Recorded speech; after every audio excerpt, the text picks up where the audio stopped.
পাকিস্তানে সাম্প্রতিক বন্যায় ২০২ জন প্রাণ হারিয়েছেন। চলতি বছরের জুন মাসের শেষে শুরু হওয়া বর্ষা মৌসুমে মারা যাওয়াদের মধ্যে ৯৬ জন শিশু রয়েছে।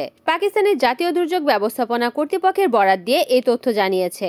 মারা যাওয়া ব্যক্তিদের মধ্যে পাঞ্জাব প্রদেশের ১২৩ জন, খাইবার পাখতুনখাওয়ার ৪০ জন, সিন্ধু প্রদেশে ২১ জন, বেলুচিস্তানে ১৬ জন এবং ইসলামাবাদ ও আজাদ কাশ্মীর অঞ্চলে একজন করে মারা গেছেন। তাদের বেশিরভাগই প্রাণ হারিয়েছে বাড়ি বা ভূমিধসের কারণে।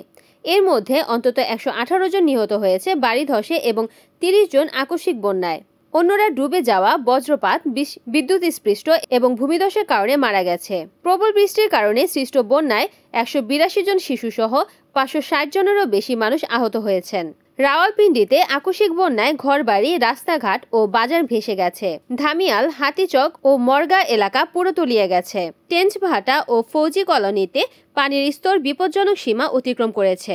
কিছু এলাকায় পানি ছাদ পর্যন্ত পৌঁছে যাওয়ায় বাসিন্দারা বাড়িঘর ছেড়ে চলে যেতে বাধ্য হয়েছে। ফয়সালাবাদে ব্যাপক ক্ষয়ক্ষতি হয়েছে। গত দুদিনে ১১ জন নিহত এবং ৬০ জন আহত হয়েছেন সেখানে। দুর্বল অবকাঠামোগুলো ধসে পড়ার কারণেই বেশিরভাগ প্রাণহানি ঘটেছে। ক্ষতিগ্রস্ত অনেক পরিবার জানিয়েছে তাদের বাড়ি ঘর মেরামতের সামর্থ্য নেই। পাঞ্জাবের মুখ্যমন্ত্রী জানিয়েছেন উদ্ধার ও মেরামত কাজ চলছে। ঝিলাম, পিন্ডুদাদন খান, কাল্লার কাহার ও পার্শ্ববর্তী এলাকায় বন্ধ রাস্তাগুলো চালু করতে কাজ চলছে। রাওয়ালপিন্ডির কারলি ধোক ব্রিজ এলাকায় বৃষ্টিতে রাস্তা ধসের কারণে তৈরি ফাটল মেরামত করা হয়েছে। সেখানে যান চলাচল পুনরায় শুরু হয়েছে। Desk news, Kamruzzaman Kamrul, NN TV।